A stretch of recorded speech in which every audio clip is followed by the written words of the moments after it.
بسم اللہ الرحمن الرحیم۔ السلام علیکم۔ آج میں آپ کو عید میلاد النبی پر مضمون لکھنا سکھاؤں گی، تو آئیں شروع کرتے ہیں۔ اس وقت کہ جب دنیا میں چاروں طرف جہالت، جھوٹ اور ظلم و ستم کا اندھیرا پھیلا ہوا تھا، لوگ اللہ کی ذات واحد کو چھوڑ کر بتوں اور اللہ کی بنائی ہوئی چیزوں کو اپنا خدا ماننے لگتے تھے۔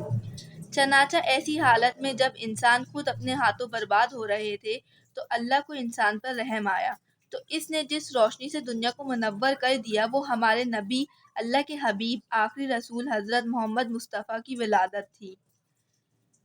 حضرت محمد نے حضرت عبداللہ کے گھر 12 ربیع الاول کو آنکھ کھولی۔ آپ صلی اللہ علیہ وسلم کے والد کا نام حضرت عبداللہ اور والدہ کا نام بی بی آمنہ تھا۔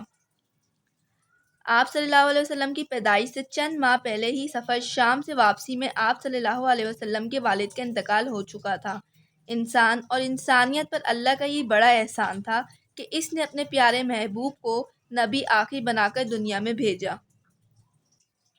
پیغام حق کو عام کرنے کے لیے حضور صلی اللہ علیہ وسلم نے کیا کیا تکلیفیں نہ اٹھائیں۔ حضرت محمد ساری دنیا اور ساری کائنات کے لیے رحمت بن کر تشریف لائے تھے۔ ہر سال ربیع الاول کا اسلامی مہینہ مسلمانوں کے لیے اس تعلق سے باعث رحمت اور باعث خیر و برکت بن کر آتا ہے۔ مسلمان اس مہینے میں ایک روحانی سرور محسوس کرتے ہیں اور ذکر نبی اکرم کی محفلیں منعقد کرتے ہیں۔ اس ماہ کی 12 تاریخ کا سورج ایک نئی آب و تاب کے ساتھ طلوع ہوتا ہے۔ مسلمان کے نزدیک یہی صبح ان کے لیے سب سے بڑی عید کا پیغام لاتی ہے۔ صبح صادق سے گھر گھر میلاد رسول کی محفلیں بجتی ہیں۔ راستوں، بازاروں اور دکانوں کو جھنڈیوں سے آراستہ کیا جاتا ہے۔ دوپہر سے شام تک مسلمان بھرپور دینی جذبہ اور حب رسول کے ساتھ جلوس نکالتے ہیں۔ ولادت رسول اکرم کے جشن کی یہ سرگرمیاں 11 ربیع الاول کی شب ہی سے شروع ہو جاتی ہیں۔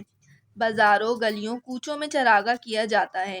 تمام تعلیمی درسگاہوں اور اسکولوں میں ہر سال 12 ربیع الاول کو جشن عید میلاد النبی کا اہتمام کیا جاتا ہے۔